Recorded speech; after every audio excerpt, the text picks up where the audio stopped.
Welcome.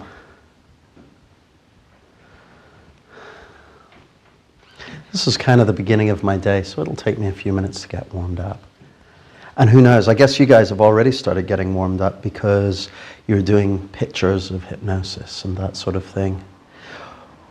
What did you find in comparing your pictures to other people's pictures and that sort of thing? Anything to report?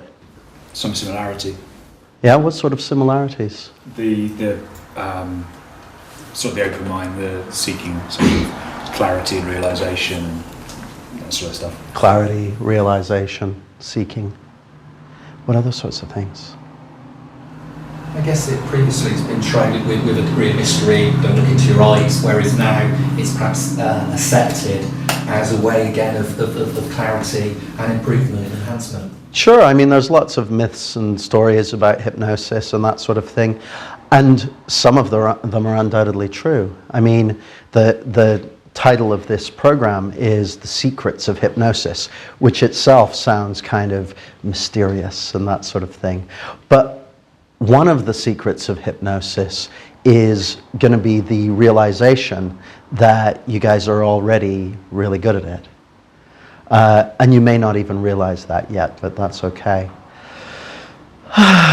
Because when I first got into this field, hypnosis was one of the things that I'd had experiences of it off television and films and that sort of thing, which pretty much amounted to a guy swinging a watch or someone eating an onion on the end of a pear or that sort of thing. And so I was fascinated to learn that hypnosis is actually much more than that. And that as you go more deeply into hypnosis, that it's possible to discover many things. And to find ways that you can use this domain called hypnosis in many ways. And I don't know exactly what ways you have in mind for using it. I know that you're all here for a reason, that you've come here with certain ideas in mind, certain goals, certain things you want to understand, certain skills you'd like to acquire.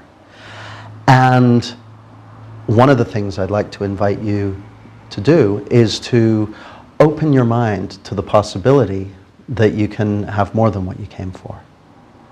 That you can get all of that and more. Because of course, as you look around the room, as you sit here, you'll see that everyone else has come with their own sets of ideas of what's possible and what they want and that sort of thing. So, who knows? Perhaps you could have everything that they've come for as well, if you want it. And it's one of the things I want to say right at the beginning is that I'll be saying various things and telling stories, making various assertions. Some of them you may go, oh wow, that's really cool, that's really useful. Others of them you may go, that's not even something I'm interested in. And that's okay. Take whatever you like and leave the rest. Anything that's not useful to you or that's not to your highest good, you don't need to take it on board at all. Just leave it behind. Only take what's useful or what you consider may be useful in the days and weeks and months ahead. And one of the nice things to know is that you've got a conscious mind, but you've also got your unconscious. And your unconscious is going to be present throughout the whole weekend as well. So even if there are things that at a conscious level you're not ready to pay attention to right away, your unconscious will be able to keep track of those things on an entirely different level, in such a way that at such times as you find those things to be useful in the future, your unconscious can begin the process of allowing them to emerge in those places and areas of your life where it's appropriate and useful. I sort of yawn and stretch and that sort of thing at the beginning of a training. One of the reasons is because when you sigh, that sound, that everyone do it for a second. When you hear nice sounds, because the auditory cortex in your brain is wrapped around the rest of your brain, and when you hear nice sounds, it sends a message to your nervous system. that, of the nice tonality. And it's one of the things that we're going to be doing, and one of the things I'm going to be speaking to you as a hypnotist, is that your tonality is very powerful and very important. Just do it again. Just go. Good. And one more time. And once more, just for the cameras. Excellent. Because one of the things about the human nervous system, and we've all got one, is that we're very patterned. Human beings are very patterned. One of the things that we're all exquisite at is recognizing patterns. And once something happens 3 or more times, our neurophysiology goes, that appears to be a pattern. If it happens once, it could be a one-off. If it happens twice, it could be a coincidence. If it happens 3 times, it's a pattern. And so by getting you to do that 3 times, because when you sigh, it's a message to your nervous system that says, all is well, you're perfectly safe. This may be an unfamiliar territory, but it's all right.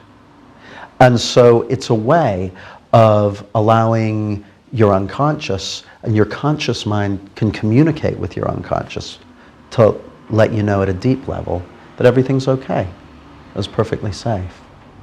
I've done this training a number of times and many other trainings as well, and I haven't lost anyone yet. So we will be going into some unfamiliar territory though. Just put your hands in the air for a second and clasp them together and bring them down in front of you. Now just check which thumb's on top. Okay, who's got the right thumb on top? And who's got the left thumb on top? And who's got them both side by side on top? Okay, very good. Now what I'd like you to do is unlace all your fingers and then relace them with the fingers organized the other way, so the other thumb is on top and all the other fingers. How does this feel? Strange? So it's a bit weird, isn't it?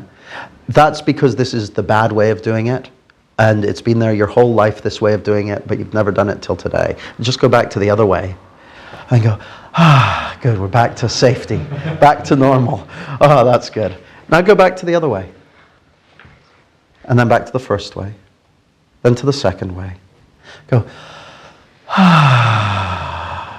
then back to the first way, then to the second way, and to the first way, and the second way.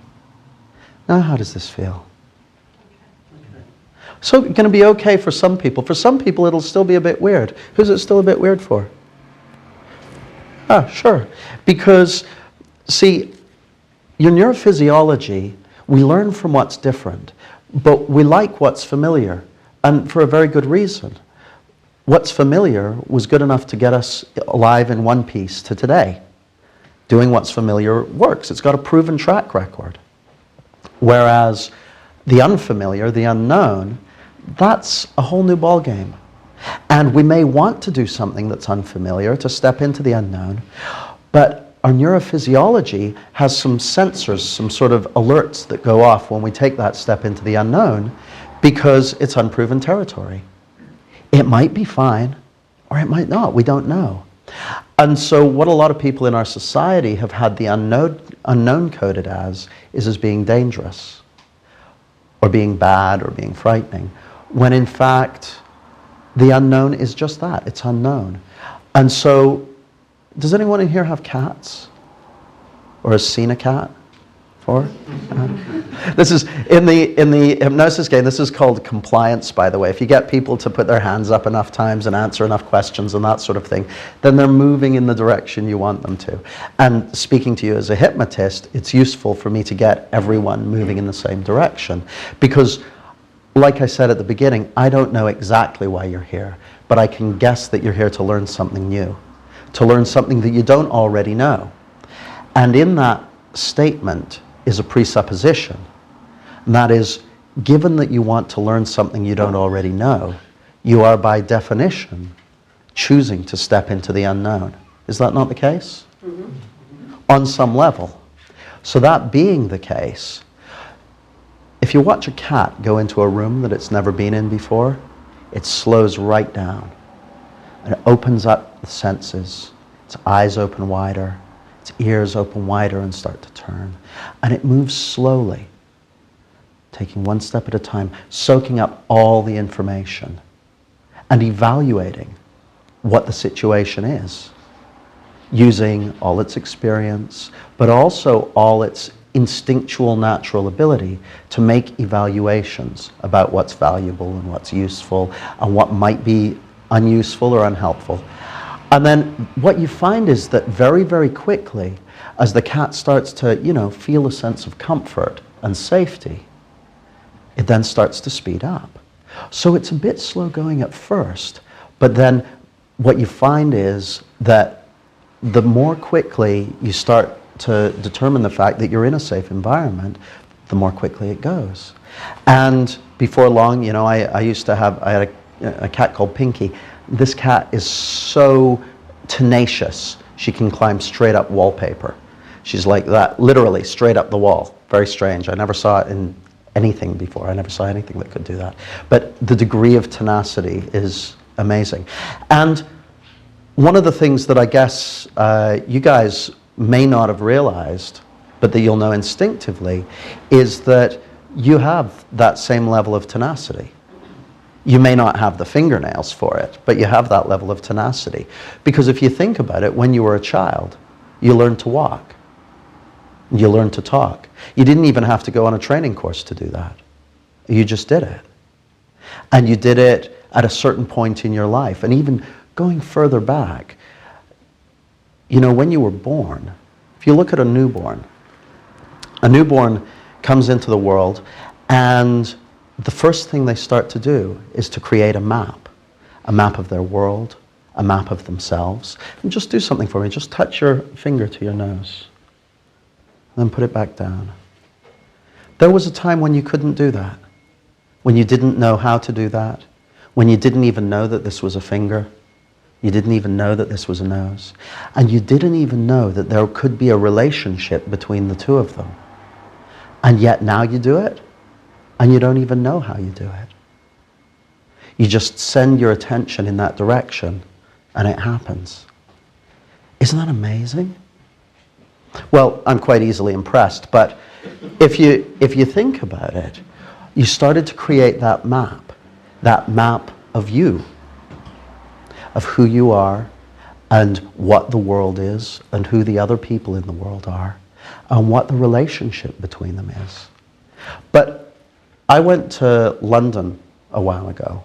Well, I went there last week actually, but I didn't use my A to Z. But a while ago, I was using my A to Z and to get around London, because the A to Z is a pretty good map of London. It's not London. It's a map of London. We all are quite clear on that, I think. Anyone, it doesn't have the number of buildings or people that London has. My A to Z doesn't smell like parts of London smell. It doesn't have the richness of experience that London has. But it's a pretty good map for getting around London. And what occurred to me was that the map you've created of yourself and of the world is like the A to Z. This map you've created in your neurophysiology of connections and ideas. Because, in order to do that, you had to create a map of your body. And you had to create the maps and skills and neuromuscular instincts or intuitions that allow you to do that. And in order to respond to my direction to do that, you needed to create a map of words. When someone first said the word nose to you, it was just a sound. And the second time, it was still just a sound. But after a few times, your brain goes, you're starting to detect patterns. And you drew a connection between the sound of the word nose and this thing on your face. And that's just part of this incredibly rich map that you've created of yourself and your world. But your map of the world is not you. It's just a map. Who you are is something deeper than that. And I don't know exactly what you want to use hypnosis for, but if, as I suspect, in any way it involves a communication and an interaction and a relationship with other people, then that other person's map of who they are and the world and what's possible for them is not who they are either. Who they really are is something deeper. And that's part of what we're going to be exploring over these 2 days. Of course, a lot of what we're going to be exploring is the how-to, the technical side of how do you go about using hypnosis to get a person to go into a trance, starting with you. Because one of the best pieces of hypnotic advice I ever got was from a guy called Richard Bandler. And Richard Bandler, how many people have got some experience of NLP? Okay, that's almost everybody. Okay. And how many people have got some experience of hypnosis or are aware of the experience of hypnosis that they've got? Okay. If you've been on an NLP training, you've almost certainly had some experience of hypnosis, whether you knew it or not. Richard Bandler and John Grinder, who first started developing the field of NLP, spent 11 months modeling a guy called Milton H. Erickson, who was also known as the miracle worker and various other things, because of his amazing ability to effect astounding cures and healings and that sort of thing with people using hypnosis, and often doing what seemed like just telling stories.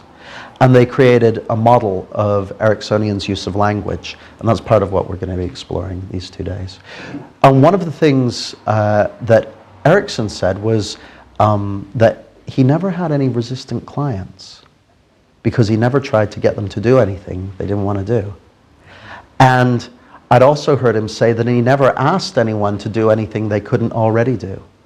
And you know, I've said that to groups before. I've said, I'm not going to ask you to do anything you don't already know how to do on some level. And so to one degree, I think that part of what we're going to be exploring in these 2 days is stuff that you already do, but we're going to be structuring it in such a way that you begin to realize that it's possible for you to do it systematically, to get certain results, and to move in certain directions, and to communicate in certain ways in order to get unconscious responses. Because, you know, have you guys heard this fiction that you've got a conscious mind, but you've also got an unconscious mind? It's not actually true. Because conscious and unconscious, it's just another couple of maps, isn't it? Just another couple of words. But it is a useful way of thinking about it. So the idea is your conscious mind is aware of certain things, while your unconscious is aware of other things. So your conscious mind is going to be paying attention to the content of what I'm saying, the stories I might tell or the words I'm saying, while your unconscious is going to be paying attention to a different category of experience. Things like the way that I'm telling them. So your conscious mind might be listening to the words of the sentence I'm saying, while your unconscious is listening to the tone of voice I'm using, or the rate and speed that I'm talking. Your conscious mind has an idea of one set of goals and outcomes, while your unconscious pays attention to the effects, where it is that those goals and outcomes are going to lead you. Your conscious mind is good at processing step-by-step, sequential information, while your unconscious thinks in quantum leaps, in jumps or intuitive jumps of information. So your conscious mind thinks in one way, while your unconscious thinks in another way. And your unconscious has access to a vast storehouse of learnings and ideas and possibilities and resources. Things, you know, there's even some who say that your unconscious can remember everything that's happened in your entire life. It's all in there, all that information. Isn't that amazing? It's an amazing idea. And we're going to be exploring some of these ideas of the unconscious and how you can use them to your benefit and to the benefit of others. And like I said a few moments ago, it's about, in part, these 2 days are about starting to develop your own ability to begin to identify and detect and generate unconscious responses in other people. I did a comedy course last year. Or was it last year? Yeah. I did a stand-up comedy course. And I'd heard about it like 9 months before or 10 months before. And I thought, oh yeah, that'd probably be a good thing to do. And then it came to a few months before the course, and I got an email saying, do you still want to come on the course? And I was like, Yeah, okay. And then it got to a month before the course, and they sent out an email saying, okay, it's time to pay up. And so I paid up, and I was sort of like, gulp. And it came to the day before the course, and I really didn't want to go, because it was unfamiliar. It's real unfamiliar for me. You know, I can do some public speaking and that sort of thing, but stand-up comedy seemed like, you know, very, very the front line, so to speak. And I'd never really done it before, but we sat down. The first thing the guy said is, you know, because we'd all come with different levels of experience. There were some people who wanted to be professional stand-up comedians. There were some people who wanted to use it to improve their public speaking skills. There were some people who were seeing it just as a personal challenge, and there were other people who just wanted to learn something. Everyone had come for their own set of reasons and purposes to it. But everyone was a bit kind of not entirely sure because it was a new experience. I talked myself into going by saying that, telling myself that on the first day it would be all theory and no practice anyway, so there was nothing to worry about. And so I walked into the room, and there's like a group of people sitting there. There's a spotlight and a microphone, and that's it. And the guy said, I don't believe in theory, I believe in learning by doing. You're on. And that was it. But it struck me as and a couple of interesting things. The first thing is, the first time I went, I didn't want to go. And actually at the first break, I wanted to run away. But I stayed with it. Because someone once said to me is that his definition of courage was knowing what the right thing to do was, maybe being a bit afraid of it, but doing it anyway. And that when you used courage, all the courage it took to do something would get converted instantly into confidence. So I thought, well, that's great. I said to myself, basically, figure out what the right stuff to do is that you're scared of, then do it, and you will become incredibly confident. So I was like, okay. So at the break, I wanted to leave, but I stuck around. Then the next day, I was still I was getting more comfortable with it, but it was still, you know, I was still having to make myself go. But by the time it got to the third session, I was like really, really champing at the bit and really looking forward to it, because the familiarity had all, you know, it had just become, my nervous system had basically gone, oh, this is safe, this is familiar, you can fully engage in this now. And so that's what I did. And an interesting thing happened when we were doing sort of routines, and they're in front of the group and that sort of thing, standing up on stage and, you know, working up bits of material. Because part of the process, they said that the people who are really good at this stuff is they write out scripts, and they go through those scripts and they hone them down and find what are the things that are really, you know, working and what are the things that need to be ironed out. And so it's about getting rid of the, you know, the stuff that's not effective, so that you're only focusing on the things that really, really make a difference. And obviously with stand-up comedy, a lot of that's verbal language, but also body language and voice tone and all that sort of stuff. All the same kind of stuff that you'll already be familiar with as a communicator. By the way, have you heard this thing that the words are only 7% of the communication, and the other 93% is like 35% voice tone and voice analogs, and 58% body language? You've heard this? It's not true. I know this for a fact because there are some words that if I say them to my mom, it doesn't matter what voice tone or body language I use, I'm in really big trouble. So it's a rule of thumb that can be useful when it comes to communication, but it depends on the words. Some words are more powerful than others, and some words are more powerful than others on an individual case-by-case basis. So the words that are powerful to one person are going to be different from the words that are powerful to someone else. But as a rule of thumb, it's worth bearing in mind that our neurophysiologies have developed over millions and millions of years, if you believe in the theory of evolution, whereas language has been around for between 30,000 and 100,000 years. And so what happens when we translate words, you've got this internal translator that turns the words into the world of things and experience, into pictures and smells and sounds and feelings and tastes and that sort of thing, so that it can be understood by our deeper neurophysiology. And you're doing this even as I'm speaking now. You're doing this for every word I say. takes about 1/30th of a second per word. And you're translating those words into things that have meaning for you at a deeper level. You could almost say at a bodily level.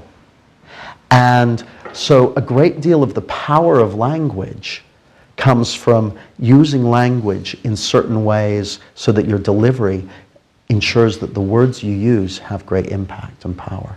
So we'll be exploring that. But it occurred to me, because I'd been up on stage and doing a routine, and it wasn't quite getting the response I wanted. They weren't laughing, basically. When you're a stand-up comedy, that is the principal response you're looking for. And there were some people on the course, and they'd be standing on stage, they'd be going, "Oh, come on, that was funny. You should laugh." It's like, no, dude. There's a really, really easy feedback mechanism here. If it's funny, they'll laugh. It's as simple as that in stand-up. If it's funny, they laugh. And I hadn't got quite the level of laughs that I wanted. And I suddenly realized that I hadn't done kind of the basics from an NLP perspective. So what I did before I went on stage the next time, with exactly the same material, I imagined everyone in the group rolling around on the floor with laughter, just like absolutely peeing their pants laughing. I wanted to set a real, and hearing it and seeing it and everything, so that my brain and my whole body had a very specific goal to aim at. And then I got up and started doing it again, and immediately the responses were better. I started getting more laughter and more engagement and all that sort of thing. Because, I mean, stand-up comedy is about knowing what you want in terms of laughter, having some sort of connection with the audience, noticing the responses you're getting, and then changing your behavior in order to generate more, get you closer to what you want and generate more of the responses you want. Which occurred to me as very much like hypnosis. It's about having a goal, getting into rapport with a person. Now rapport, a lot of people think of rapport as being, you know, feeling comfortable and easy and that sort of thing, but doesn't necessarily have to be. I think of rapport as developing a relationship with the person's unconscious mind, getting the attention of the unconscious mind. So I was speaking to someone the other day, and she said something, and I'd actually had this happen a few years ago in a corporate coaching situation. I said, you know, she's a psychology student, and I said, "Oh, I'm involved in NLP," and she went, and I have excellent sensory acuity, so I sensed that there was something going on there. So I said, "Oh, I sense there's something going on there." She said, "Well, if I'm honest, I'm quite skeptical about that." And a few years ago, I'd been sent someone for coaching, and he'd been sent by his boss, which is never my ideal way to coach someone, them being sent by someone else. And I said, "So, you know, how's it going?" That sort of thing. And he said, "Well, actually, I'm kind of skeptical." He said, "You come very highly recommended, but I'm kind of skeptical." And I said, "Oh, okay, well, you should be skeptical." And he said, "How come?" I said, "Well, until you've seen just how powerful this stuff is and what you can do with it, why would you have any reason to be any other way?" And he went, "Oh, okay." And he relaxed. So it wasn't about me trying to nice guy him into being compliant. It was just about meeting him where he was. Saying, "Okay." And this is what I said to this woman the other day. She said, "I'm kind of skeptical." I said, "So you should be." She was like, "Oh." It's not because she was expecting me to defend. I just went with her. And of course, very, very quickly, that unconscious relationship develops. I'd like you to get into pairs, and I'd like you to ask your partner, what do you want from these 2 days? Once you've asked them, what do you want, I want you to find out, how will you know you've got it? Okay? And what I'm going to do is give you my 1-minute listening skills course prior to that. I learned this from a guy called Eric Robbie. What I'd like you to do is just get your tongue like that, and grab it with your thumb and forefinger.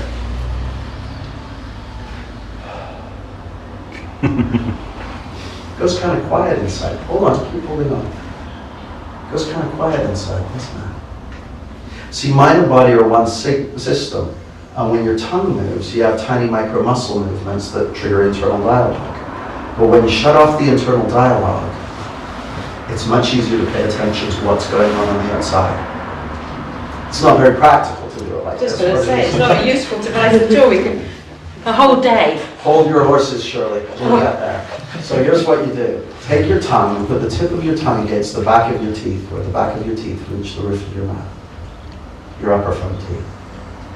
And just imagine that you're perching a droplet of oil, like olive oil or cooking oil or something, between the tip of your tongue and the gums where they meet your teeth. And it may not go completely quiet right away for everyone all at once. But one of the things you'll begin to find as you practice doing this is when you listen to people like this, you're able to see and hear things that you couldn't see and hear before in their behavior and their output and the words they say. So ask them, what do you want? And then go quiet inside. And pay attention, just notice what you can notice. And once they've answered, ask them, how will you know you've got it? What will you see? What will you feel? What will you hear? That'll let you know that you've got what you want. You're going to take about 5 minutes apiece, then we're going to get back into one group and talk about what we've discovered. So it's, what do you want from these 2 days? Any questions? All right, take about 5 minutes each.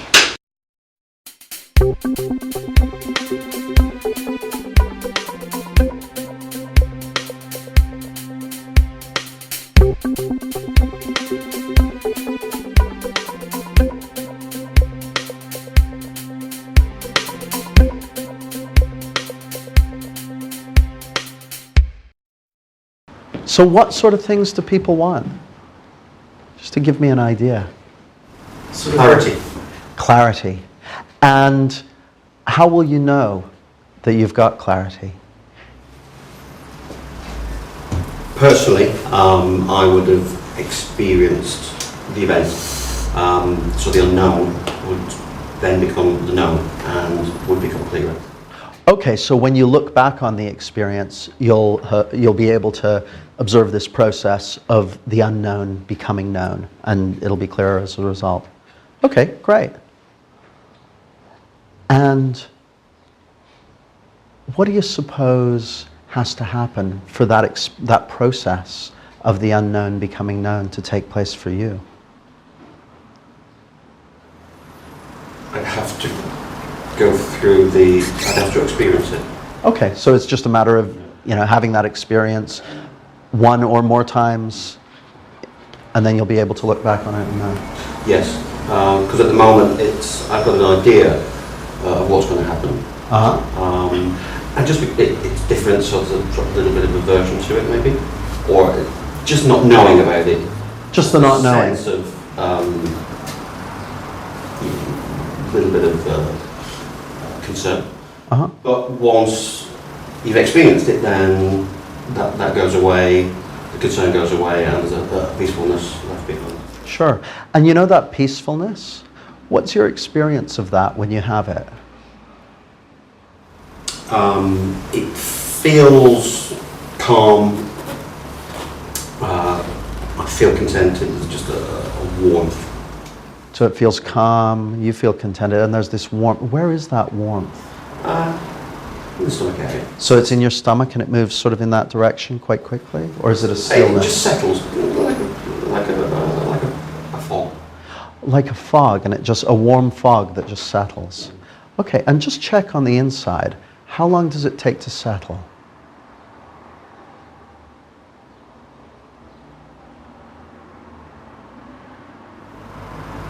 $10. 10 seconds?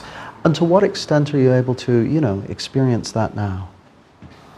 Yes, I can experience it now. Oh, great. Well, feel free to experience that sense of peacefulness as much as you want throughout the course. Because one of the things that you may find is that your ability to learn from that place of peacefulness is even greater than your ability to learn in anticipation of that place of peacefulness. Just as a possibility. Okay, great. So what else? What other things do people want? Go on, I'll be brave and answer. Confidence. Confidence? Confidence in using hypnosis. Yeah. That's a very confident thing to say at this stage in a training. Confidence in using it. Yeah, sure. And in my experience, there's two kinds of confidence. There's the kind of confidence that you get as your skill develops with something. So the confidence that you have, do you drive? Okay, so the confidence you might have as a driver that's different from the level of confidence you had when you first got behind the wheel. It built as a function of, you know, learning those activities and becoming familiar with the sequences and the patterns and that sort of thing of the driving experience. And there's another sort of confidence, which is the sort of confidence that a child has, which is like a confidence in yourself, that knows that even though there are things that you don't yet know how to do, that you know that you're capable of doing them. I was talking to someone the other day who is a very, very successful entrepreneur, and I was asking her about her beliefs and her mindsets and that sort of thing. And one of the things she said really stood out to me. She said, one of the things I know is I can do anything. And she was very congruent when she said this. She said, I can do anything. It may take me a while to learn it, but I know I'm going to be able to do it. So for her, that was in no doubt. Anything she put her mind to, she knew her way of putting it was, I'm as good as the next person. So I'm going to be able, anything that a person can do, I'm going to be able to do it. And I have a sense that that's the sort of confidence that a child has because they've never been taught any different at that sort of young age. Well, I guess apparently there are two fears we come naturally loaded with. A fear of falling from heights and a fear of loud noises. And every other fear is taught to us, often by well-meaning adults. And one of the things I'd offer you as a possibility is something that was said to me actually when I went on my first NLP training. The trainer said, you're capable of far, far more than you think you are. And what I found is that when you believe that to be true, because you can think of your brain as having two aspects to it, a thinker and a prover. And the thinker can think just about anything. The thinker can think the world's flat, the world's round, the world's spherical. The thinker can think itself to be clever. The thinker can think itself to be stupid. The thinker can think it's good at sport but not good at art. The thinker can think it's good at art but not good at sport. The thinker can think it's good at both. The thinker can think that sport is an art. The thinker can think all men are stupid. The thinker can think all men are brilliant. The thinker can think pretty much anything. The prover has a much simpler job. Whatever the thinker thinks, the prover proves. If you think that this is going to be really easy to learn and you're going to have a great time and learn way, way more than you thought you were going to, then your prover will prove that to be true. Your unconscious will actually sort for evidence to prove that to be true. If you think that it's going to be difficult and painful and unenjoyable, I've got some bad news for you. Your prover's not bothered. It just wants to generate that sense of familiarity that comes from knowing something to be true. And there's an old saying in NLP that the unconscious can't process negatives.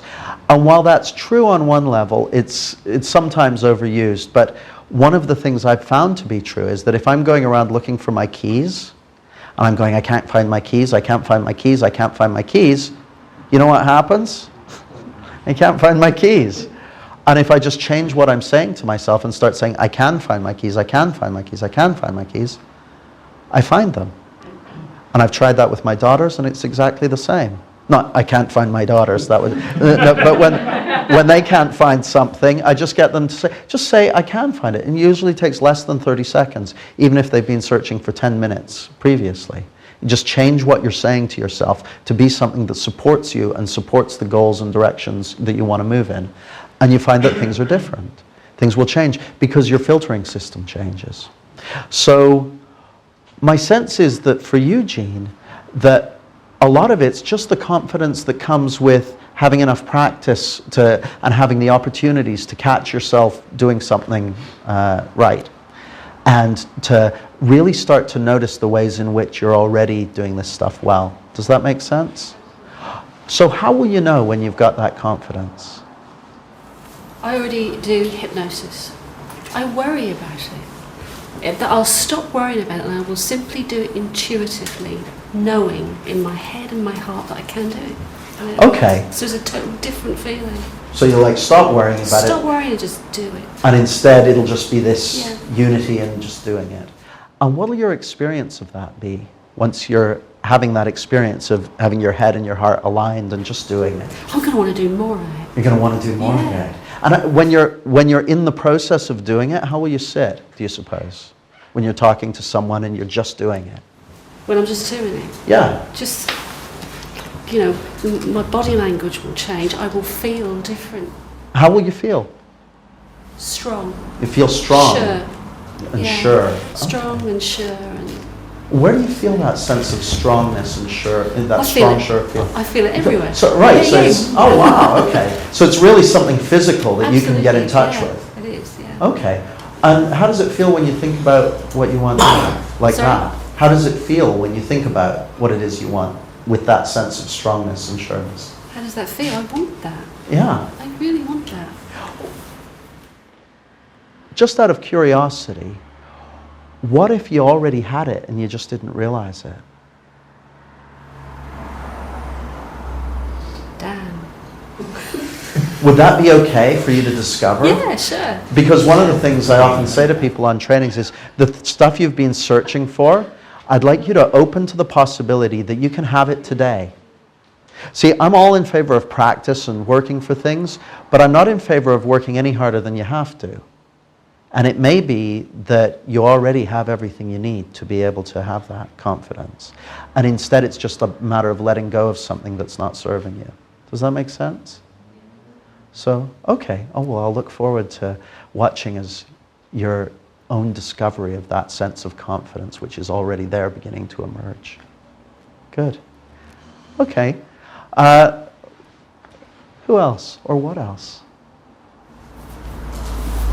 I'd like to learn to keep my own internal dialogue out or improve my ability to improve my sensory awareness and to find myself using language patterns unconsciously and be looking back thinking, wow, that was amazing. So not only to improve your ability to go quiet inside and your sensory acuity, but also catching yourself using these language patterns and feeling really good about it.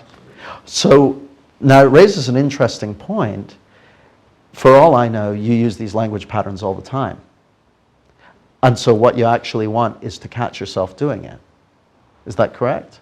Yeah, well, I would presuppose I was doing it, so yeah. Of course, yeah. Absolutely. So as soon as you... Now, my question for you, Anth, is how many times do you need to catch yourself doing it before you'll really know that these skills are developing for you? And continuing to develop in a variety of ways, even as you think about that. I don't know. Oh, okay. If you did know, what do you suppose the answer would be? I'm getting the impression that I feel at the moment that I would never be convinced to go to it. Oh, well, okay. Well, let's not waste any more time on it then. Are you convinced of that? No, it's not true. It's something I don't know at the moment. Okay. Well, one of the things that you can start to explore on the inside is the answer to that question. How will you know that you've got that? And I'm not suggesting, I'm not going to sit here and say, you've already got that skill and it's your unconscious has it and that sort of thing, because I think that's kind of facile. But what I will invite you to explore is the idea that by virtue of the fact that you can speak, you have the ability inherently to use these sorts of patterns and modes of language.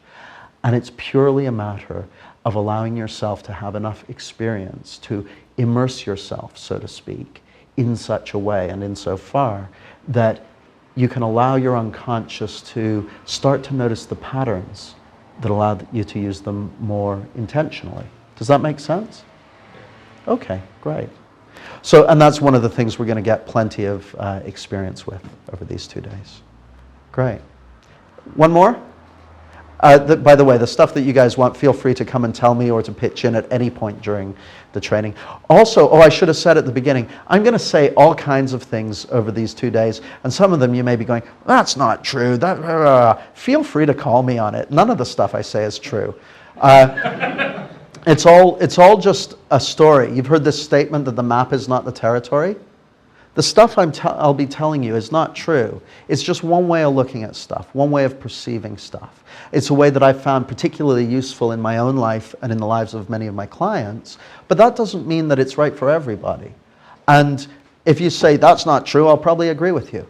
But feel free to do it anyway, because it might lead us in an interesting direction. And the other thing is, feel free to ask questions. You have a question, No, Shirley? it was a comment really. It's just something that I was thinking about, that unfortunately, because we do tend to categorise things in terms of true and false, and again, if you're talking about school children or something, is that the right answer, is it the wrong answer, true, false. And in fact, I read a very useful little book that some people might have also heard of, Thinking, Changing, Rearranging, and it's all about beliefs aren't true or false, it's whether they're useful to you or not, which, should decide whether you embrace them. Absolutely. And the usefulness of a particular way of expressing something. God, we could be here all day if we were trying to work out if one statement was true or false. And the answer is, it would still be made up, because it's just a map. But I agree entirely with that. Beliefs seem to be infinitely pliable. What the thinker thinks, the prover proves. People can think themselves sick. People can think themselves well.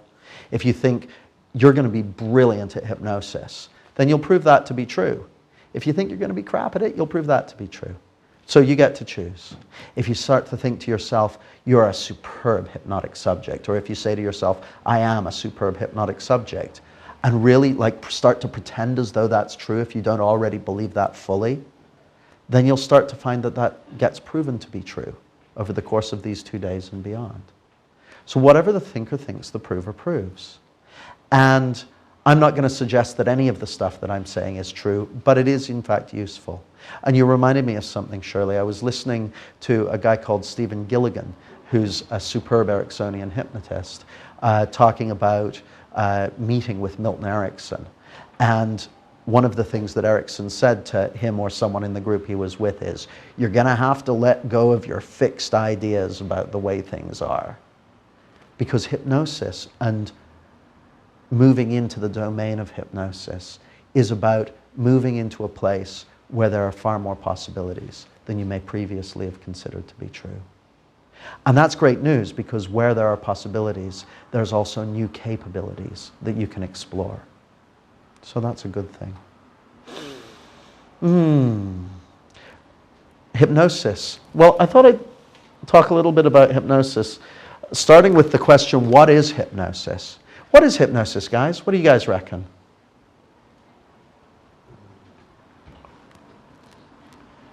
Altered state. Altered state? Sure. I think a lot of people would say they've never experienced trance or hypnosis, but they probably have, as we all have. Oh yeah, I think a lot of people would say that, and yet almost everyone can sign up for some of the naturalistic experiences of going into a trance. Things like, when you're driving along the motorway and you've got safely to your destination, and yet there are parts of the journey that you don't recall. It's like it passed in a flash. Or when you're watching the television. Or you can go into a trance and go to exactly the wrong place and think, oh no, this is where I was supposed to be. Sure, that's happened. And it's so interesting. Because have you ever had that thing where you move house or move office or change phone number, and for a while you find yourself doing it the old way? And what someone once told me is that you do it the old way until the moment that you laugh at yourself. And as soon as you laugh about it and go, oh, you know what, I just don't live here anymore, and then go somewhere else, then you don't have to repeat the pattern. Our nervous systems are designed for patterns. And so it's a matter of realizing at a deep level that you can start to choose the patterns that you run in your own neurophysiology. It's a powerful thing. So here's what we're going to do. We're going to have a cup of tea or coffee or the beverage of your choice. You don't even have to have a beverage. That's how much the domain of possibility is open to you. And then we're going to come back and we're going to do some exercises and we're going to explore hypnosis. We're going to go into hypnosis in depth when we get back. So see you in, let's take 10 minutes-ish for our break. See you back here in 10. So we're exploring before the break about what do you want and how will you know you've got it. And one of the ways of looking at NLP and hypnosis is in terms of present state and desired state. If you're doing one-to-one work with someone, they have a desired state, somewhere they want to get to, and they've got a present state where they are at the moment. And if you want to, as you work with your developing hypnotic skills, if you want to get someone to go into a trance, you've got the desired state, which is in a trance, and the present state, which is where they are at the moment.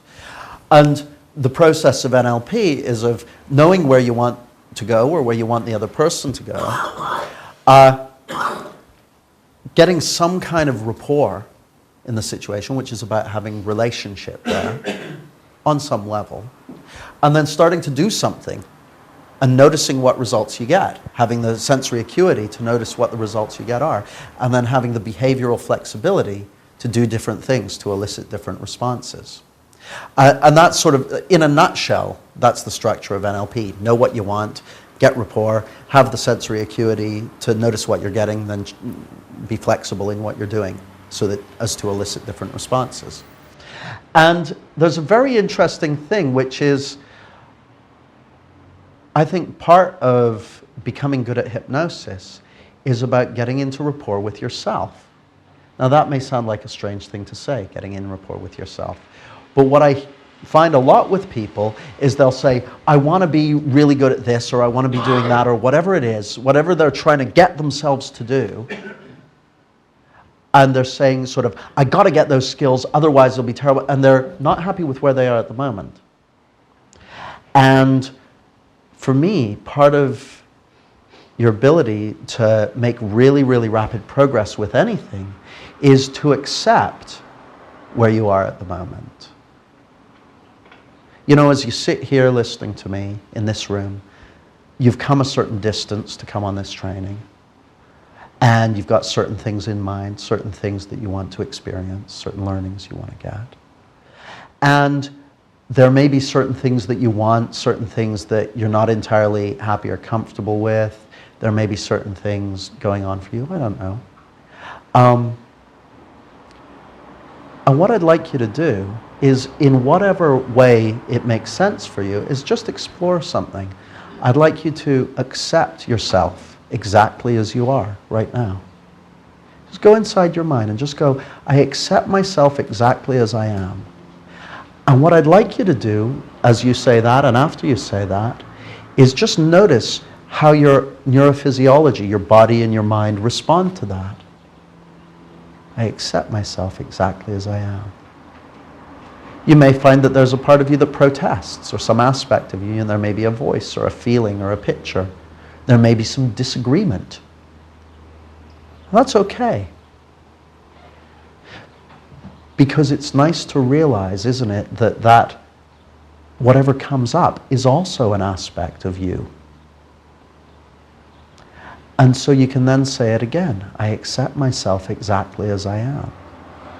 And accept that if there's any, what someone might term resistance or concern or whatever it might be, you can just accept that too.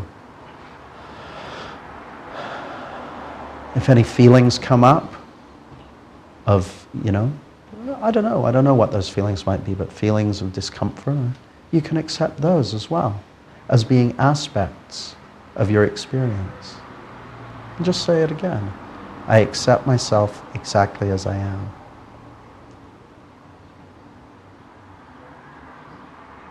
What sort of experiences do you have as you do that? A release. You get a release. Where does that happen, Peter?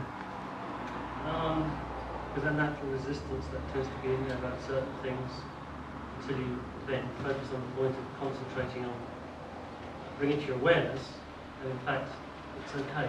Oh. Just be with it, it's fine. Great. Get kind of to-do list with mine. To-do list comes up and is, well, I will be able to accept myself exactly as I am once I get the boat and the trailer and lose 10 pounds and I just accept that to-do list as well. Okay. Any other experiences? mine was all physiological. It was all tension in the solar plexus. I had to try a couple of times. It wasn't like I kind of just said, it's okay, you can feel that feeling. Yeah. I felt that kind of huge calmness kind of washed down over it and started to kind of feel, oh, that's okay, it's relaxed. Oh. It's all right. Isn't it nice to know that you can do that absolutely any time? That exactly where you are at any point in your life, whatever's going on, you are okay. And that doesn't mean there's not stuff to be done at certain times and, you know, action to be taken and that sort of thing. But it's nice to know that you can accept yourself as you are. And in terms of the world, you know, change work and goals and that sort of thing, some people go, but if I accept myself exactly as I am, I'll sit in my front room all day eating cakes and watching daytime television and I'll swell to the size of a small house. Sounds quite appealing. Well, hey, if you want to do that, start by accepting yourself exactly as you are and you can achieve any goal. What I've found is that actually, the more you allow yourself to start the process of being able to accept yourself exactly as you are, the more quickly, the more easily, and the more holistically you're able to achieve the goals that you want and set even more inspirational and enjoyable and fulfilling goals for your life. And I first kind of got this idea because I was listening to someone talking about Milton Erickson, and they said of Erickson that he could use some fancy language patterns and that sort of thing, but that wasn't really, in this person's opinion, what made the difference. They said that when you sat down with Erickson, you really got the feeling that this person saw the real you, and the messages that he was sending with at an unconscious level, because he could be saying all sorts of things, but the feeling you get from this guy is one of, I see you, and I like who you are. Who you are is just fine. I don't need you to change a thing. You're absolutely fine with me. And they said that it was such a sense of acceptance and sort of just this warm kind of openness to possibility that you wouldn't dream of not doing whatever he invited you to do. And that was where his power came from, in terms of his ability to activate your internal resources and make the changes that are important to you in your own life. That's how he did it. Now, of course, there's a whole bunch of technical stuff that he did as well. But the person who, I believe it was Robert Dilts who reported this, who's another great NLP trainer and developer in the field. In his opinion, this was what really made the difference, was that sense of acceptance. And of course, in order to accept someone else with that degree of warmth, love, openness, whatever you might call that totality of acceptance, it goes without saying that Erickson was able to have that same level of acceptance towards himself. And so in terms of your ability to do hypnosis, in whatever form you want to do it, I think that this place of self-acceptance is a great place to start. I accept myself exactly as I am. And the other thing I'd like you to do is to activate your thinker and prover and get them on your side. So you've got an idea of what you want to get from the 2 days, and you've heard some of the things that other people want as well. I now want you to get your thinker and your prover on your side, which is basically about starting to get your beliefs to align even more in the direction that you want them to go. And Nigel's offered to come and help me with a demonstration at the front. So I actually asked. I used my powers of preparation. So what I've written up on the board are 3 statements. The first one is, I am a superb hypnotic subject. And what I'm going to invite you to do, Nigel, is to just say that out loud. Say, I am a superb... I am a superb hypnotic subject. Great. And what happens on the inside when you say that? Feels good. Feels good. Are you aware of any sensations or any pictures, sounds, feelings, smells, tastes when you say that? Maybe a little bit of bullshit. Whereabouts do you feel that little bit of bullshit? Somewhere back here. Okay, great. So what I'd like you to do... But it was a very enthusiastic, so that little bit of bullshit back there. You said start pretending. Sure, and that's okay. And I don't know if you guys have heard this idea of affirmations, and affirmations are like every day and in every way I'm getting better and better. When I first started learning NLP, I heard that affirmations weren't any use and weren't any good and they didn't work and da-da-da-da-da. And I thought it was true for a while. Then I noticed that my clients were doing affirmations. They were doing really shitty ones, telling themselves how lousy they were and what an asshole they were and all that sort of stuff. And they really worked great. And so what I found is that there's more to it than just what you say. There's also noticing what comes up. So that feeling of maybe a little bit of bullshit back there, just accept it. Just go, oh, okay, hi there. Just bathe it in the warmth of acceptance. I'll get past it. Well, you don't even need to get past it. You can just accept it. Just say, oh, that's okay. Because here's the interesting thing. Now say, I am a superb hypnotic subject, and notice what happens. I am a superb hypnotic subject. What happens on the inside?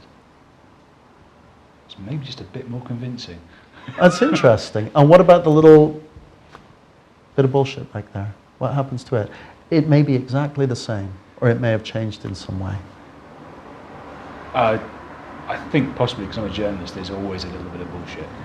Okay, and so but it doesn't make any difference. It's there. That's okay. Get on with You it. can just, that's fine. And the idea that there's always a little bit of bullshit because you're a journalist, It's part of my resources. part of your resources, just accept that. Just go, okay.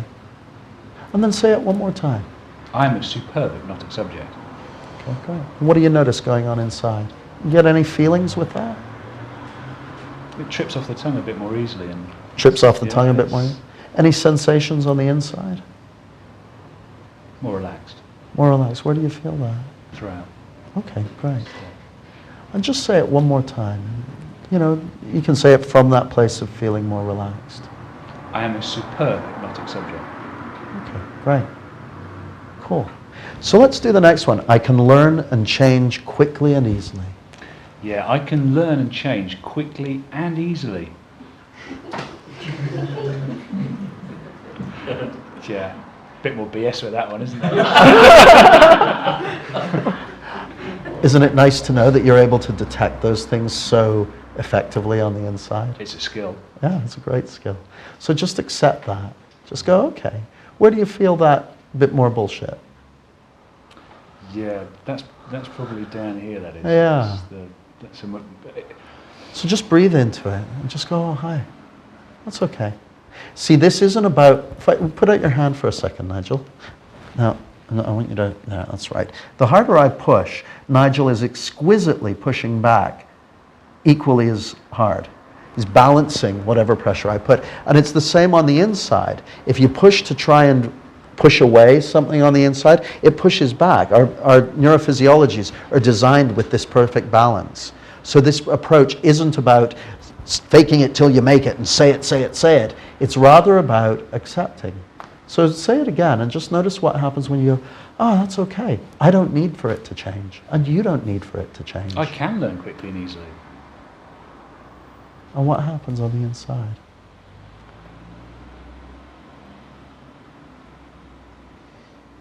Yeah, do you know, I might believe it. Well, let me offer you an idea. What if you just say it without needing to convince anyone? Just say, I can learn quickly and easily. I can learn quickly and easily. Yeah, that's talking to myself rather than... Ah. And notice what happens on the inside. Just say it again and notice what happens. I can learn quickly and easily. Yeah, no, that's actually, I can believe that more than I can. It's not, when you're not presenting it. Yeah, you don't have to present it. You don't have to sell anyone on The it. person you're saying it to is actually yourself, so... Well, say it one more time, and this time, just sit with whatever sensations, thoughts, feelings, pictures, smells, tastes. I can learn quickly and easily. And just sit with it. Keep breathing. This is one of my top tips, by the way. Keep breathing. It's a health tip, life extension tip. In all circumstances, keep breathing. How's that seem? feels that there's that sense of calm, and it feels good. And I've actually just learned something very quickly and very easily. And what was that? How easy it is to do that. It just that changed. That whole thing was just what last 3 minutes is Quick and easy. yeah. And it's interesting, isn't it? Someone said to me, a woman called Chris Hall, who's a fantastic NLP trainer, said, if you ask someone a question or say something to them which requires them to do any kind of deep processing at all, they are learning in the process just of understanding that question or understanding that suggestion. Which was really profound to me, that learning is something that can happen in a moment. So that's great. That's fantastic. Thank you very much, Nigel. Thank you. That's a great demo. Can we have a round of applause for Nigel? So that's what I'd like you guys to do. I'd like you to get into pairs, and I want you to choose an A and a B. Take about 5 or 10 seconds to choose who's going to be A and who's going to be B. Best to work with someone you don't already know well. And the person who's A is going to say each of these affirmations. The person B is going to sit with them. And person B, what I'd like you to do is accept the person you're working with exactly as they are. Don't need for them to do anything, to change anything like that. Just accept them exactly as they are. And a good first step to getting ready to do that is accept yourself exactly as you are. And then get them to say it once and to notice what goes on inside their body and inside their mind. And just to accept whatever goes on. If they go, oh, I just can't believe it, that's fine. That's absolutely fine. I have no need for them to believe anything.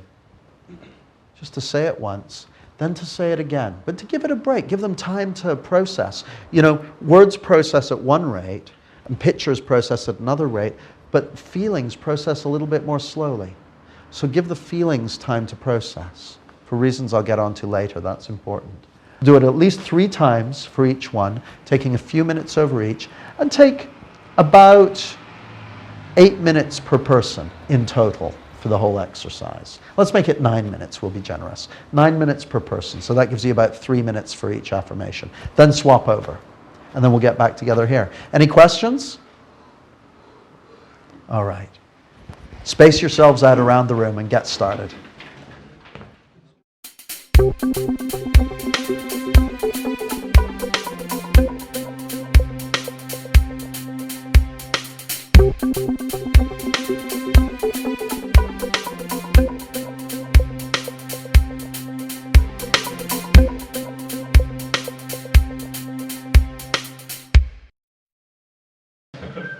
So have you guys got anything to report? From I think the interesting thing I noticed, and I don't know, I was working with Sasha, so Sasha would have to say, but I needed quite a long time to process things. It was about feelings, you're absolutely right, and to get a strong sense of what that was all about. And be interesting what you thought, Sasha, because I actually invited Sasha to have a kind of discussion with what was happening inside. His was feeling too, don't mind me saying, and have a discussion with that part to make sure it was completely reassured about what was happening, the issue at the time. And we kind of, I think, you agree, Sasha, gradually got to a stage where it was completely reassured, and then you could achieve what we wanted, really, feeling okay about that particular sentence. So it was quite a miracle, really. And the same thing happened to me, processing it quite slowly, making sure there's a lot of checking out inside. So I suppose it was quite a lot of silence for a while. The other person had to really just be there. If it was me, and I had to be there if it was Sasha doing this process. And that's a great discovery, is that very process of being present with someone in itself has great power. Just being able to be present, to be silent if necessary. When I first started learning hypnosis, I learned a bunch of language patterns, and I'd be like, blah, blah, blah, blah, blah, blah. And I'm still a fairly wordy hypnotist. But I've met some people, and they're very sparing with the language they use, because it's not all about the words anyway, but rather the quality of presence that they bring to the situation. And one of the things I can guarantee you is that a person processes stuff at the rate and speed that's right for them. And it's often about the feelings. With beliefs and stuff, there's various belief change techniques in NLP, and I'll meet people on NLP trainings who are going, oh yes, I absolutely believe I'm X, Y, and Z, and da-da-da-da-da-da. And it's coming out of their mouth, and it's there in the head, but it's not there in the body yet. And part of the process that I think trance is very, very powerful for is allowing these changes to take place at the physical level. Because for reasons I'll get onto later, in my opinion, it's typically the kinesthetics, the feelings, that are the ultimate arbiter of whether something seems true or not. And so it's about allowing your feelings to have the space that they deserve in order to process through this stuff. Oh, that's great. And recognize as well that I don't know what changes took place for you. Did anyone experience no change at all when saying this stuff? Great. What happened for you? It was, there was almost concern that there was no sensation and no feeling. It was just neutral. It was. I described it as just almost gravity. That as if you can't relate to it or feel it, like just water flowing through it. There was no resistance, and there was nothing pushing it. It just flowed and was. It was also neutral, a neutral feeling of the acceptance of the state. And let me check. Are these things that seem true for you anyway, or are they not necessarily true for you? I mean, I've never asked those questions myself before, but yeah, absolutely. So there's not a sense of, it's not like, oh yes, this is absolutely true, but it's a sense of, yeah, just a flowing through. You did say, though, that you said that because you've put yourself on this course, you had geared yourself to accept these statements, did you not say that? Yes, I mean, they're just true. I mean, if they weren't true, I wouldn't have wanted to come out, I wouldn't be here. Sure. Which is a great place to come from with this stuff. One of the things I'd suggest to you is anything you'd like to make true for yourself, about yourself or whatever, you can use this structure of words, I am, then whatever it is you want to be true. So for instance, you talked about being confident in doing hypnosis. If you say to yourself, I am a confident hypnotist, for instance, what happens for you? Where do you feel that? Okay, so right there in your solar plexus. And what happens if you just accept that? Go, okay. You might even say thank you to it. Because one of the ideas of this work is that everything that comes up for someone is serving them. So just say thank you to it. What happens? Right. So now say it again. Say it out loud and look me in the eye while you do it, Jean. Yeah. Yeah. Just for fun. I am a confident hypnotist. Keep breathing. I am a confident hypnotist. And then just notice what happens inside. Now again, that's in the course of a few moments. And what people will often try and do is they'll try and fight against themselves and force an idea, and that never works. But just smoothly flowing with it. One of the things you'll begin to discover if you choose to say something like that to yourself on a daily basis and just accept what comes up, is that you'll get to a point in, and I don't know whether it'll be in a week's time or a month's time or even in 6 months' time, when you'll look back at this as having been a start of a process that's allowed you to continue to develop your confidence and your abilities and your skills to a point beyond what you may have dreamed imaginable. And I can't know exactly when that's going to happen, of course. But it's nice to know that that sort of thing is possible, isn't it? Yeah. Pardon me? Nice hypnotherapy session. Well, and it's interesting because what you'll find is, I use language in a hypnotic fashion, but then they're all forms of words that you're familiar with anyway, aren't they? Like that little aren't they on the end of it is a thing called a tag question. And the strange thing is that when someone says something that has a tag question on the end of it, it's difficult to disagree with, isn't it? Can you almost feel yourself wanting to nod when you hear that? And it's because those tag questions, it's almost like they're wired into our nervous system. And you can do these yourselves, can't you? will not nod. But the funny thing is, I don't even have to say them now. Watch this. I'll just say some sentences and notice what happens. Because you've used these forms of words many times already. Haven't you? Haven't you? And you can already think of ways that you can use this in the future. And it's easy and enjoyable to just get a good feeling about how good you already are at this stuff. See, now you're missing them. Aren't you? So it's nice to know, isn't it, that you can embed these kind of ideas in your own unconscious very quickly and very easily. And it takes a little bit of practice, in my experience, and it takes a little bit of time, but that's okay because it's really good to make choices about the beliefs you want to start having for yourself, rather than the ones you may have been handed in the past, or that you may have made in the past when you didn't have enough information to make the beliefs that are going to serve you now, that you realize that. So you might even start to become curious about how you can do this going forward and the ways in which you're going to use it. So, one of the frames that Milton Erickson used, and by frames I guess I mean sort of belief sets or ideas, is that Erickson reportedly would use everything that someone did as evidence that they were moving in the direction he wanted them to. Would that be a useful frame? It's like if he said, now I just want you to relax in that chair, and they started to stiffen up, he'd go, that's right.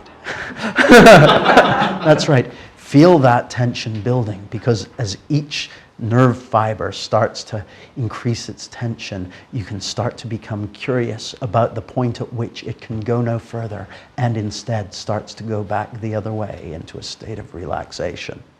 Not that he talked like that, but it's nice to have a voice. How do you make that work when somebody walked out? I don't know. The stories of people walking out of Erickson's sessions are few and far between.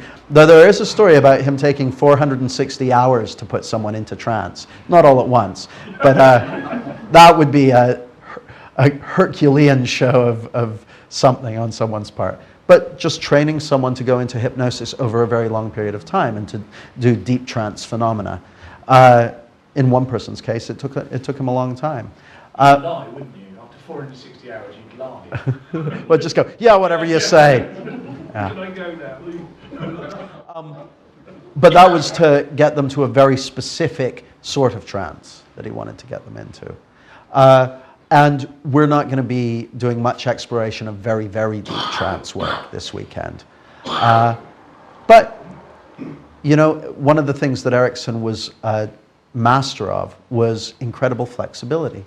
And it's said that in any system, and you can model two people working together as a system, the one with the most flexibility is most likely to prevail. I've heard someone put it another way. They said, whoever's got the strongest set of beliefs and the best communication skills is going to prevail. Their beliefs about the world are going to prevail.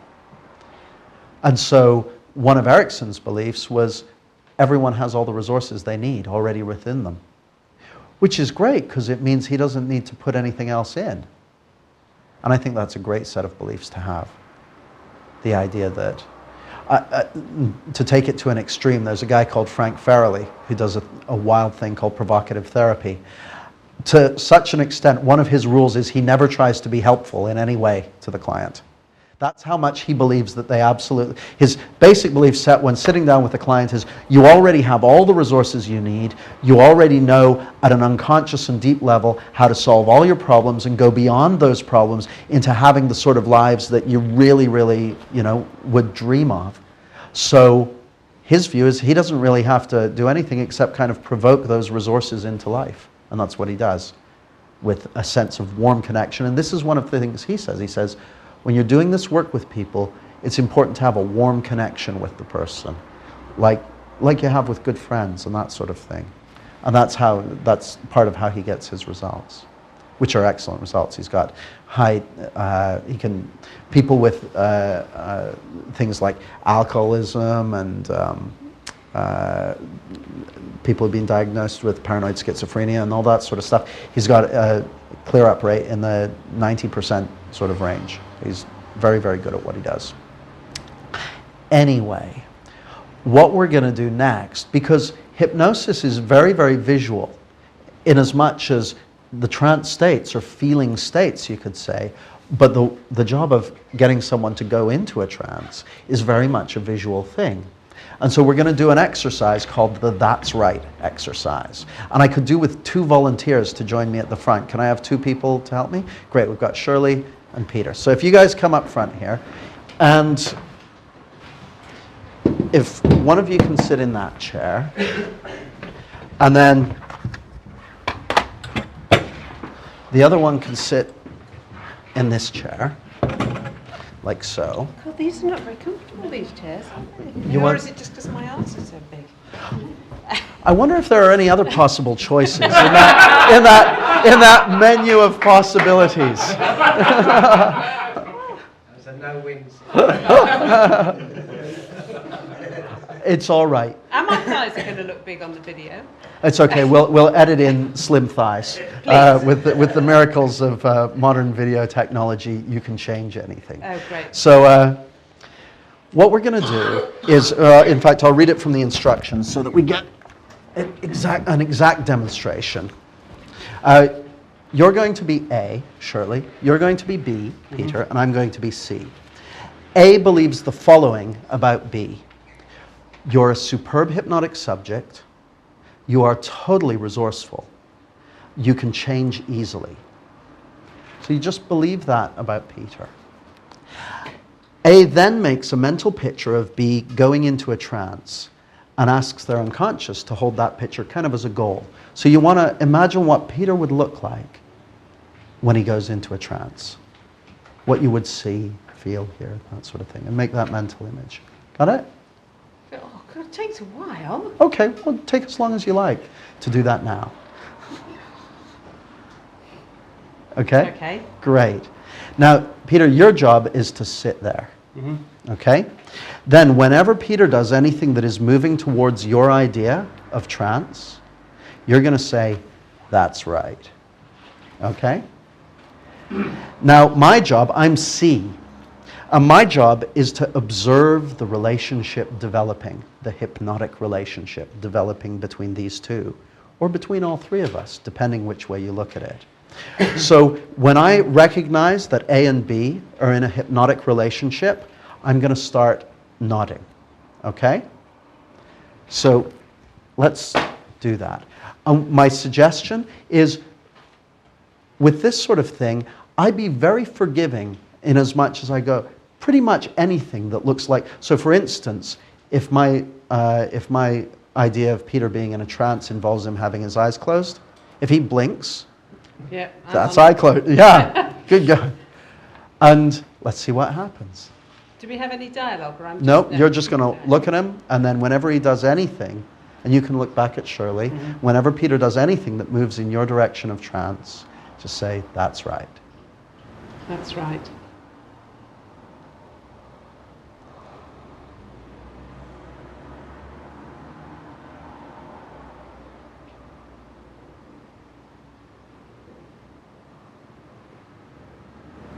That's right.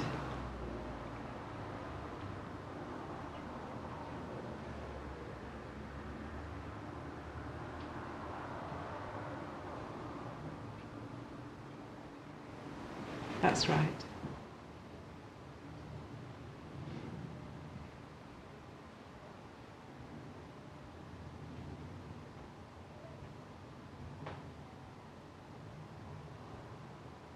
That's right. You guys get the idea? Now, I don't know the degree to which, Peter, you would consider yourself to have been going into a trance at a conscious level, and to what extent that would have been something you were unconscious of. But it seemed that there were changes. even if there were very small changes. Did you, I mean, you were responding to certain things. What sort of things were you? Breathing, yeah. Peter's breathing Was coming changed. down. Yeah. And that's one of the things that I visualised, that that you would be relaxed and, you know, breathing more deeply, and that you would have a smile on your face, so that every time you... That's right. Oh, I jumped out of role for a second there. Now, as soon as you see anything that's moving in that direction, get on it. And more is often going to be processed better than less. That's not to say be going, that's right, that's right, that's right, that's right. But literally anything you see that's moving in your conceptualization of trance, go for it. And then swap around. So take about 6 minutes per person for this. Okay? Thanks, that was a great demonstration, guys. Brilliant.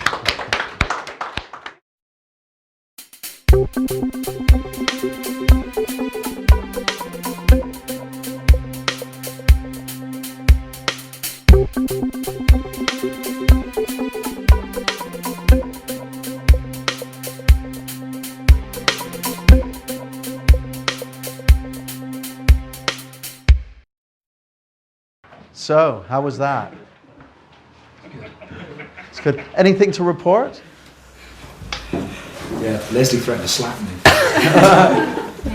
Now, it's a very important question. When she tried to slap you, did you say, that's right? It was at that point she tried to slap me. Yeah. He said, harder, baby. Anything else to report? Was anyone surprised at how quickly a trance began its development? It's interesting, isn't it? Well, I moved completely. You know, I was sitting, and then I suddenly went, and that's exactly how he imagined me, much further back in my chair, and it was quite spooky, really. Well, I'm not going to start going down the path of ESP and that sort of thing, but having said that, there are many ways of looking at the world. There's a guy called Rupert Sheldrake who talks about the morphogenetic field, or the morphogenic field.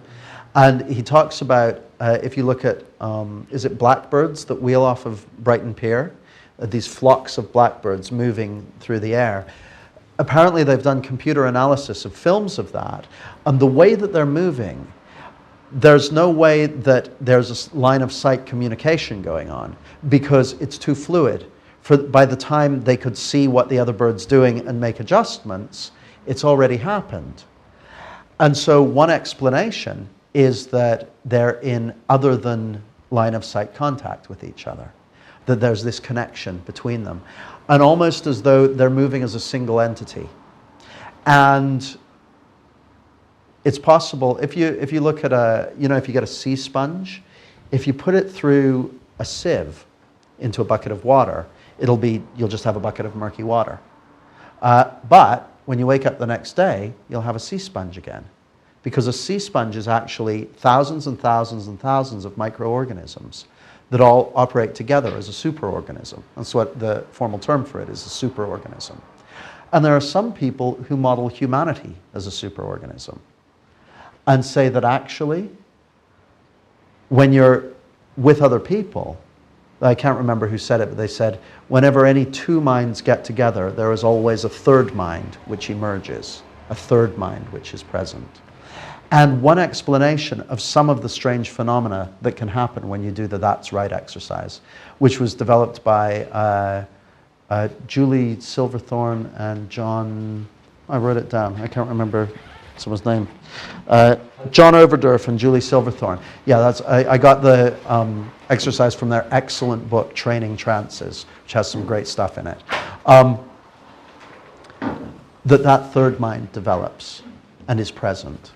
Just out of interest, when you looked at other people's pictures that you drew at the beginning of the day, did you find the same images popping up in any of the pictures? Interesting.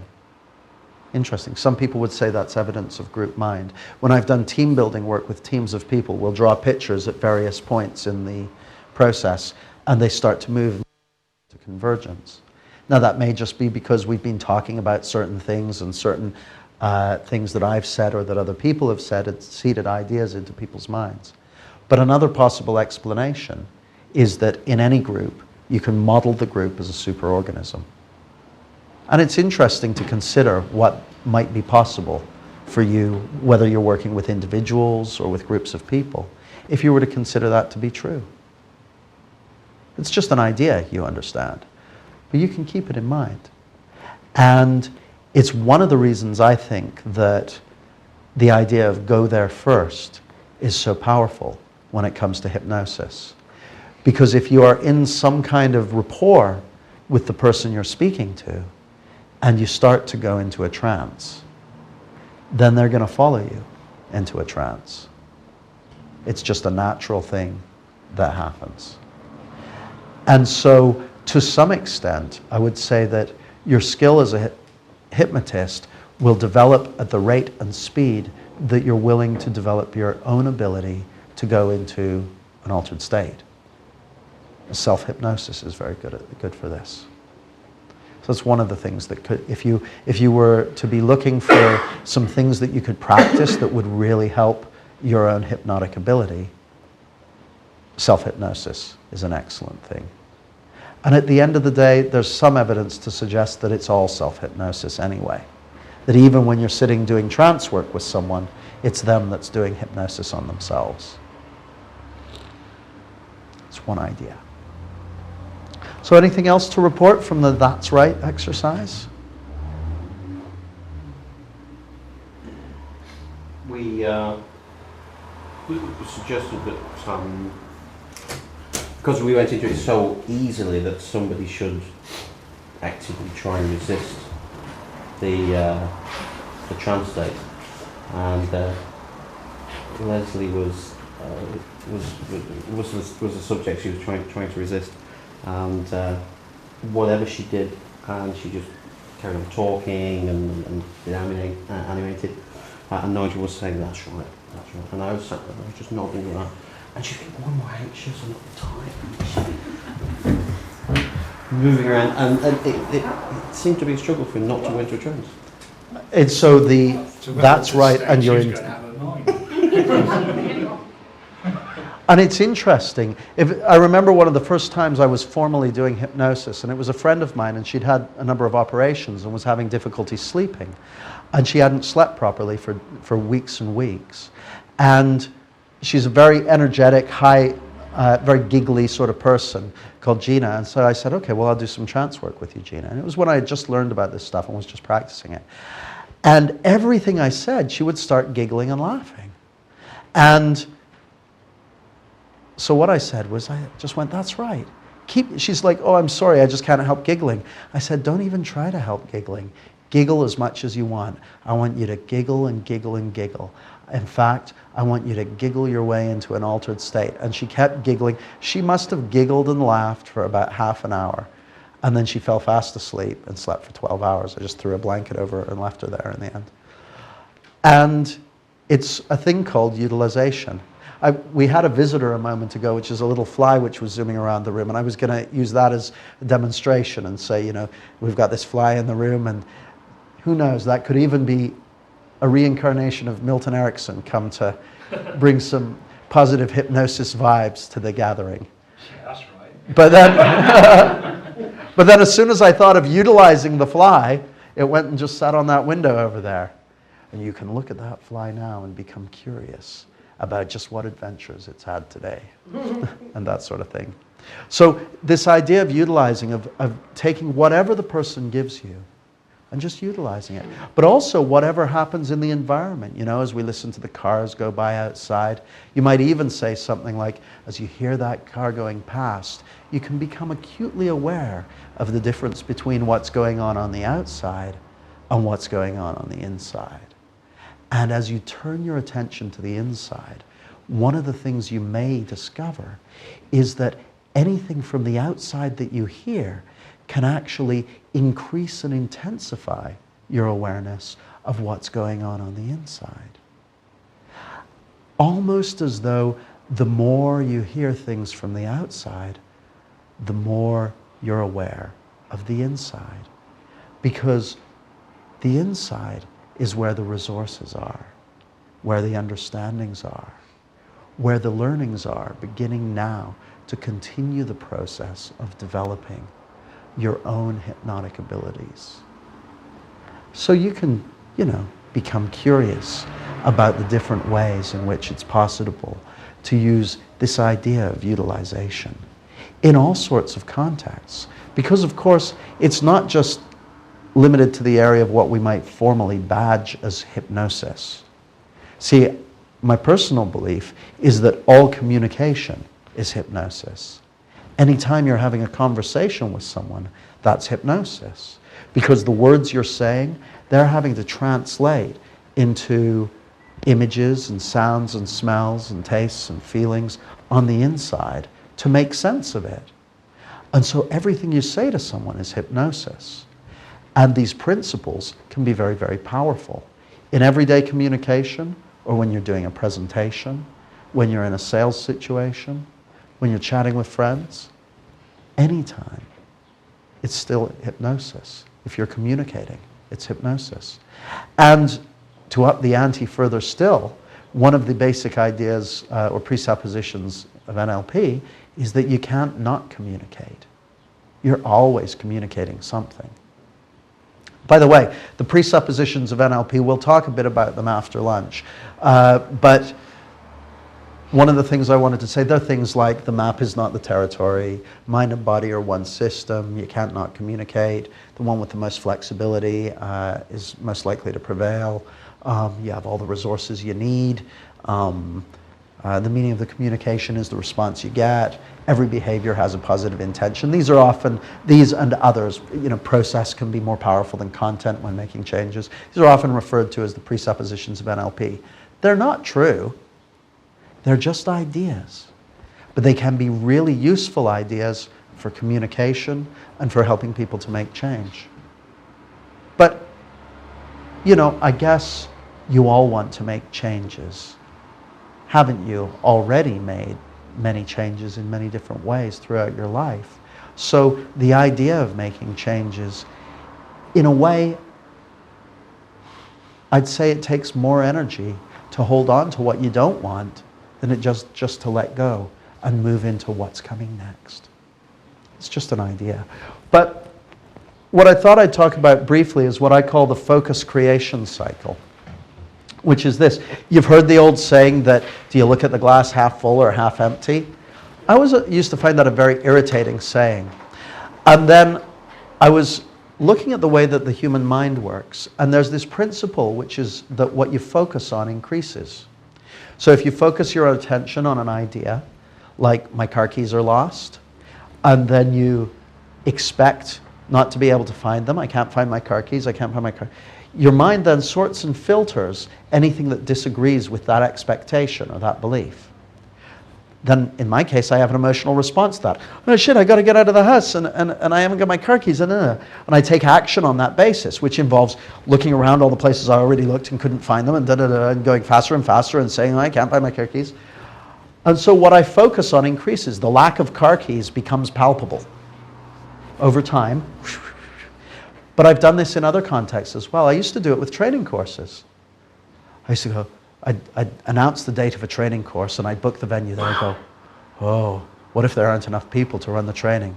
Oh, then I'll have to tell everyone that has booked that there's not enough. But then I'd get one person on the training, but that would make it worse because it's then, oh, what if I have to cancel it? And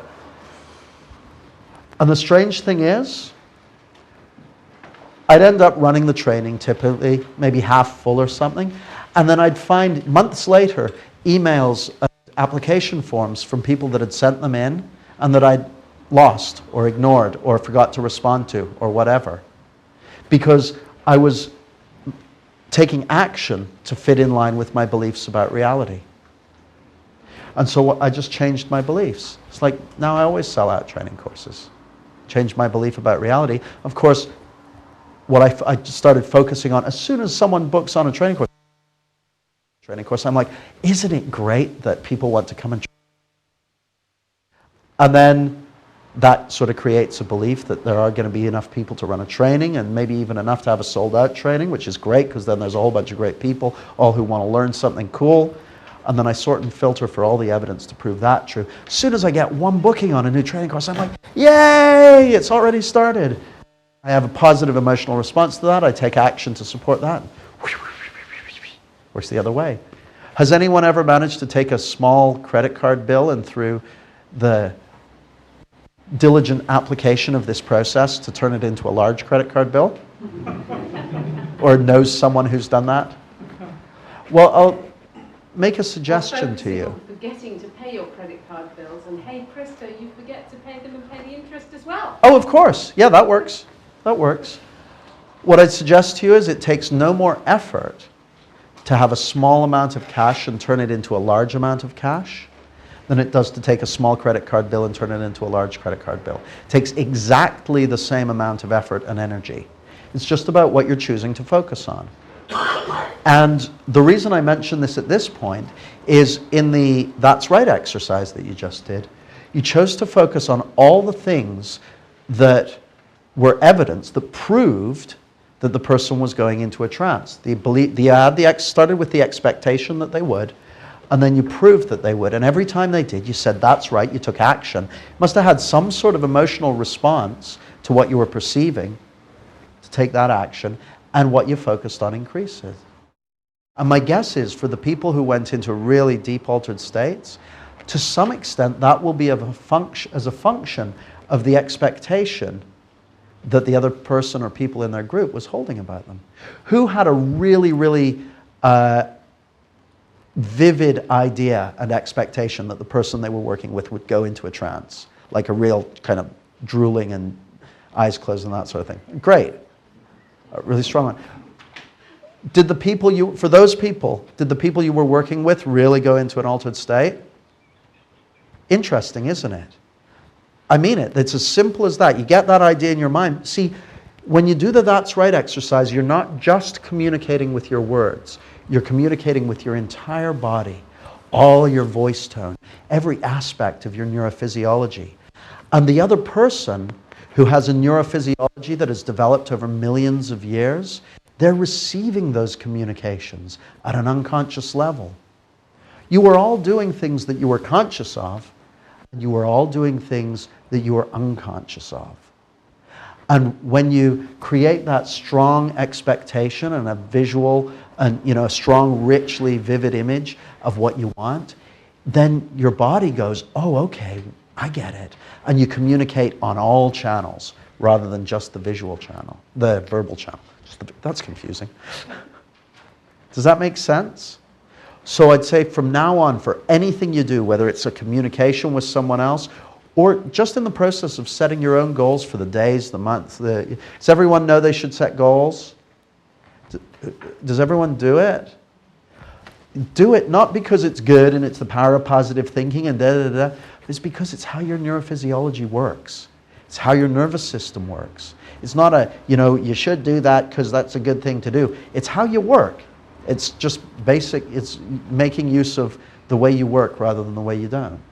So do that and you will get results out of proportion with the effort that you put in. If that's acceptable. I think it's entirely acceptable to get results out of proportion with the effort I put in. I like that kind of result. And it's about getting this stuff to work for you.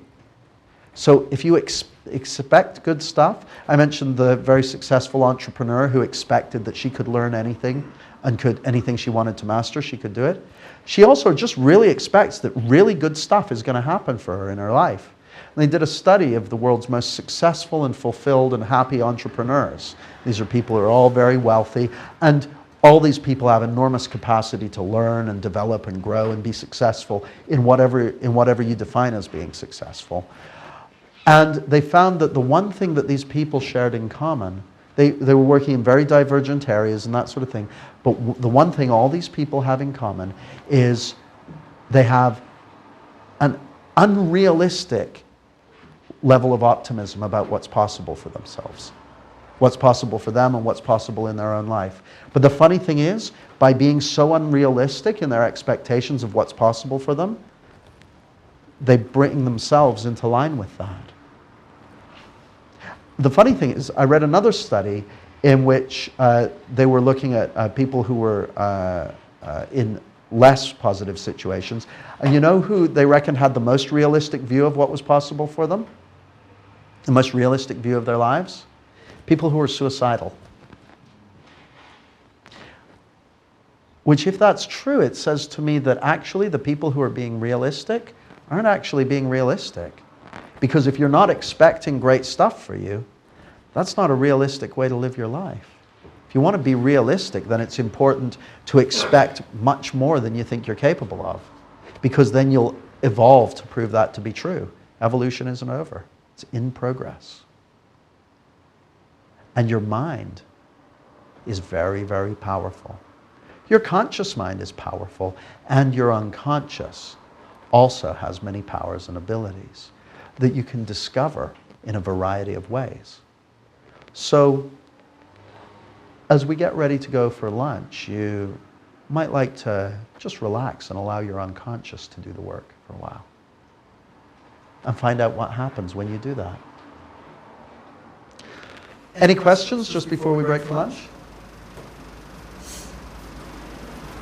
It is a question, but it's not very well formulated. It's around it. I was reading your kind of biopic on your web, and how you did loads of stuff, and getting hypnosis. None of this was changing yourself and so on, getting changes you wanted for yourself. And I feel very similar to that. And what you're just saying is the whole bit really, each day focusing on choosing a change like something or different. Keep that focus going and believe it, whether it's true or not, just test it out. My question is around beliefs and working on people's beliefs and limiting beliefs and stuff. I feel there's a lot of limiting beliefs in me, and they're still kind of crowding around, some crowd around that, but that bit of me that wants to set a goal, they just kind of come around it, so ridiculous, and you can't possibly achieve it, and you want to achieve right now, etc.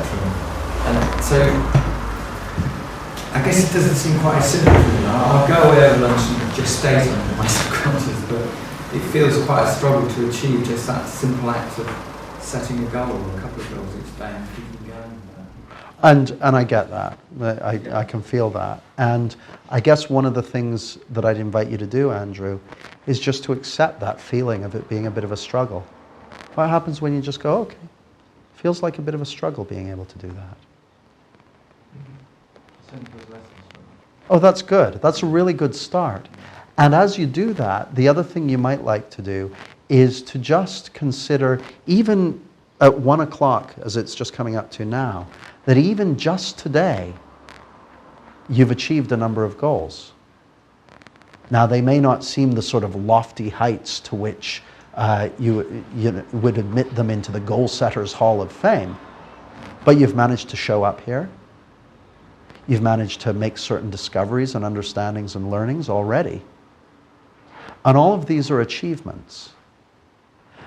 And even being able to formulate what you said in the question you just said is itself an achievement. And even the ability to create the experience where it feels as though these beliefs, these limiting beliefs, were haranguing you and that sort of thing, that is itself an achievement. I don't know how to do that. And so one of the questions you might like to ask yourself is, having recognized your own ability to have achieved these things, what else might it be possible for you to start to discover your own achievement potential, so to speak? So that's one of the things I'd invite you to do. The other thing I'd be curious about is, the idea that it's kind of a struggle to do this and all these limiting beliefs are haranguing you and that sort of thing. One of the things I'm curious about is, how would you know if that just wasn't true? I wouldn't hear them anymore. You wouldn't hear them anymore. And even before you get to the point where you don't hear them anymore, how would you know if the things that they say aren't true?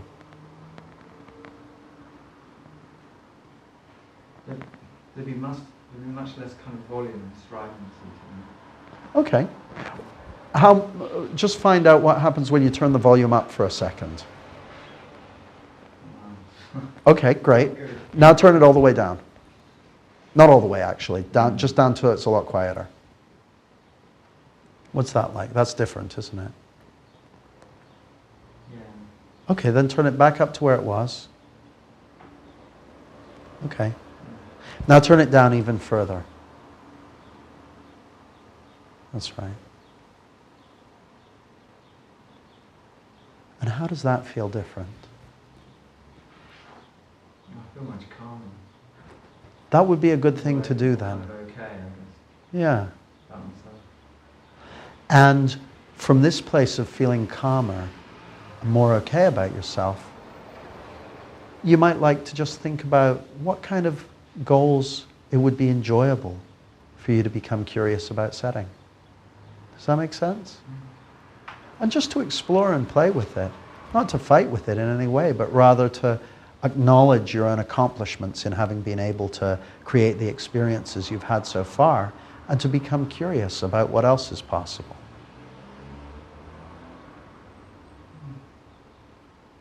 It feels different to do it that way. Pardon me? It feels different to do it that way, to be curious about them, and to see some of the things that I haven't even seen as achievements. And it's good to... Rushing on. Yeah, you don't need to rush on. You can move at a pace that, having seen the achievements you've already created, can allow you to start to, wonder about how much enjoyment you can have moving forward with this stuff. All right. Thanks, that was a great question. Any other questions? All right. You guys ready for some lunch? Okay, what we're going to do is we're going to take an hour and a quarter for lunch. So look at your watch or timepiece or chronometer or that of your colleagues. And I'll see you back here in an hour and a quarter from whatever it says on your watch. Thank you for your attention.